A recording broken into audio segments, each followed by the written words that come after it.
Hey guys, it's Hannah. Hey, it's Shiloh. Kamila. And Aubrey. And this is Mics and Mischief.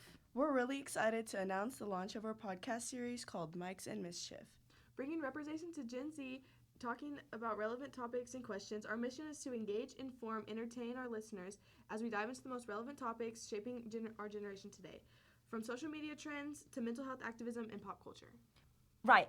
And one point of importance for this podcast is to embody the group's vision, which is to encourage engagement for this podcast to be representation of hot topics to Gen Z today.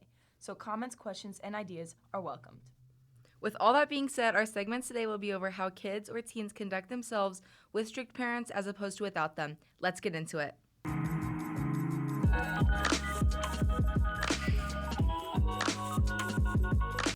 Okay, so our first segment of the topic is it really the phone?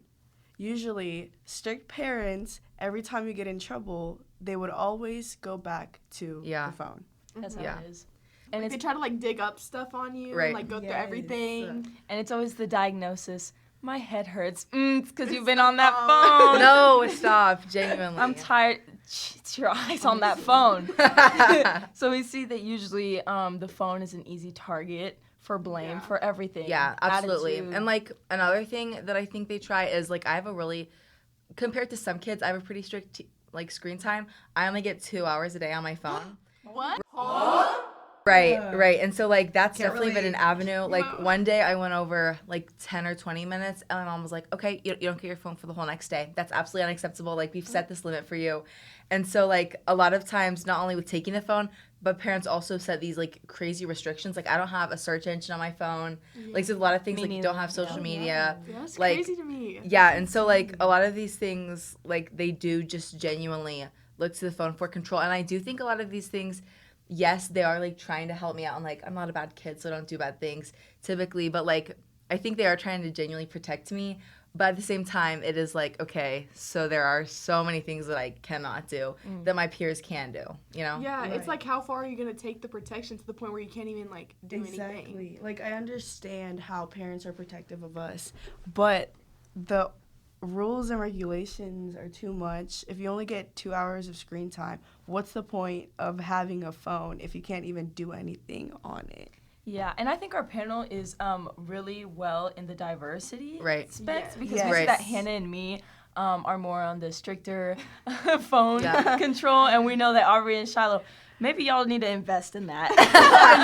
That's just me. Girl, I've seen that screen time. My daily average is 7 hours. See, this is oh my God. I know there are some listeners out here with 12. Okay? Oh, absolutely. People have over 12 hours of screen time. I feel y'all. So don't feel ashamed. I'm not. But it's also important to see the balance. Yeah. Yes. Because even Most though... definitely. Because Hannah and me both know that at times it can be a nuisance and annoying to have a straight screen time. Yeah. But we also, at times, I feel like we're appreciative of it because we definitely have been, we're not dependent on the phone at all. Absolutely. I know some people who, if they leave their phone at home on a school day, they're calling their mom or they're getting somebody to bring that phone back because they need it in their hand. So addiction. it's at the point of is it phone addiction and reliance, or is it the fact that you don't feel like your parents trust you enough to have that time? Exactly. Having the unlimited freedom to have your phone all the time, I mean, yes, it gets to a point where you start getting addicted to it because you have it 24/7. Your parents won't care whether you're on your phone all the time. So it gets to a point where you get obsessed with it. And then for example, when you leave it at home and you're at school, there are moments where I do that and I low-key go insane because I don't have my phone. I have to admit that I am obsessed with my phone. She starts scratching her neck. I start twitching. I'm definitely one that is addicted to my phone, but it's not that bad where if I leave it at home at school, I'm not gonna call my mom to go get it, but I don't know, I would be very upset if I didn't have it. But I don't know. So you see, it's all about balance, guys. It's always not Most too much. definitely. You gotta know, you gotta have enough control when to know to put it down. Right. Now, I want to start into our second segment. is it the friends? Right, yeah. Is it our association? Oh, no. Yeah. And this is our hot topic. Let's get spicy with Aubrey, it. let's start with you. Let's start with me. Let's start with you Aubrey. because you said you have a lot of personal experience. I feel with like the personally, it's only the friends if you make it the friends. Like if you Yeah. follow what your friends are doing, then like yeah, it's the friends. But if you choose to like do different stuff than your friends, then it's not the friends. It's like how your parents raised you. Yeah. Whether to like know like if you're supposed to do that or not. Yeah, and I think another thing is like you really just have to know who you are, because a lot of kids, we're teenagers, we're figuring out who we are, what we stand for, what things are important to us. And so in these years, it's hard to say that it's not the friends, because whether you know it or not, your friends are also trying to figure out who they are. And so a lot of their questions or what their even experiences are going to affect you and what you believe and how you stand for things. And so I don't always think it's the friends, just because like it depends on the kind of person you are. If you really if you have a sense for what you believe in and like who you are, but if you don't and you're really struggling with that, then absolutely it can be the friends. Yes. Do I tend to follow or do I tend to lead? Yes. Yeah, I right. mean, I honestly agree with your point, Hannah, because from my experience, when I was younger, I was easily influenced by other people.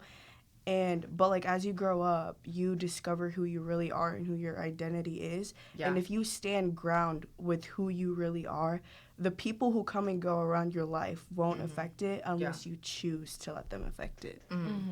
But also being teenagers and we have a sense of who we are, but then we lose it. Oh, you know what I mean? Yes. And it's constantly changing. Yes. Because I promise you, I did not think I was the same person I was 2 years ago. Yeah. So Oh, yes, Yeah. absolutely. it's always changing, and friends, I feel like also to an extent do affect how we see ourselves and how we interact with other people. Because again, we're easily moldable at this point of our lives, and so our friends are what.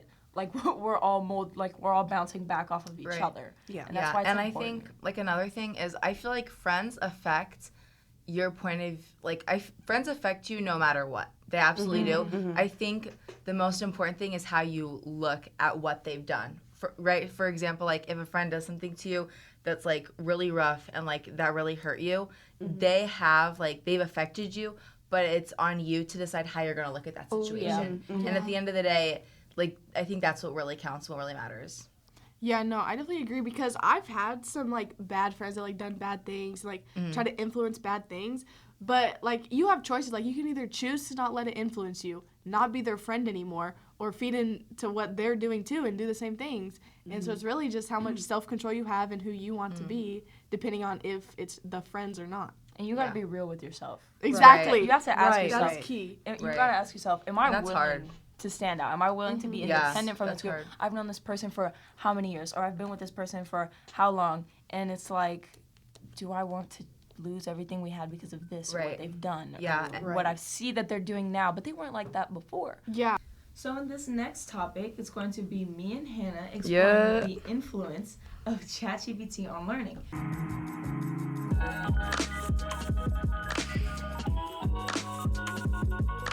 Because this is strictly from a student's point of view, Hannah, what are your comments right off the bat when it comes to this topic that everyone thinks really shapes or interferes with our education? Yeah, so, one aspect of AI that I think a lot of people briefly talk about, but they never actually discuss, is the fact that ChatGPT can be a resource and a tool.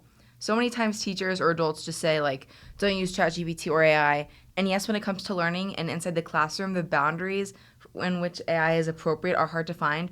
So yes, it's just easier to say no, but I actually wish that students were taught what things in real life we could use AI for and how it could be to our advantage, whether that's saving time or generating creative ideas quickly. So instead of just saying, no, you can't use it, help people understand the boundaries of AI and where it comes to a point where it's a tool and now they're just abusing their power exactly. of it.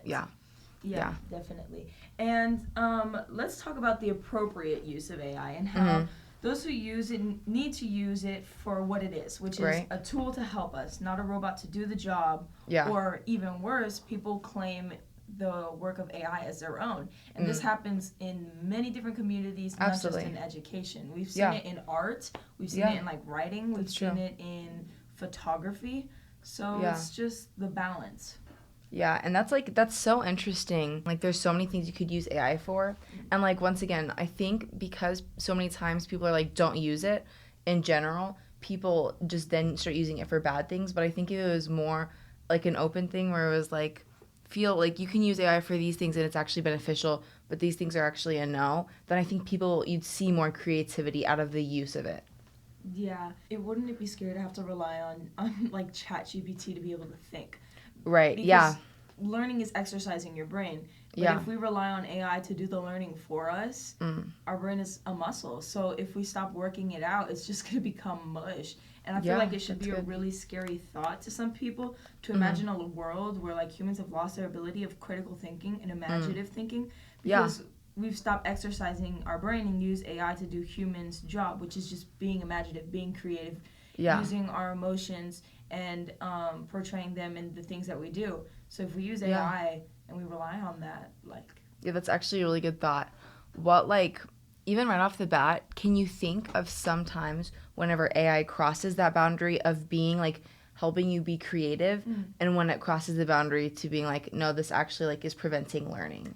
The first thing that comes to mind, honestly, is Grammarly AI in English. What? Because we all know Grammarly helps grammar. Right. And so it helps you correct your sentences. That's great. That's helpful. But then Grammarly came out with a new tool called Grammarly AI where you can just put in a subject and it will write it out perfectly for you. But the whole essay, all the grammar and all that. And I feel like Grammarly as itself is a good tool. It's very important, actually, and it's helpful.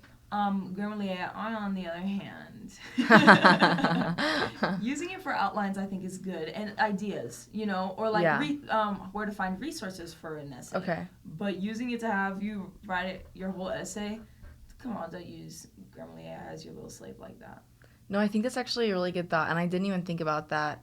Kamila, you seem to have a little bit of experience in this. Is this a suggestion based on past experiences? Perhaps. I guess I don't really want to know the answer to that. It may be so.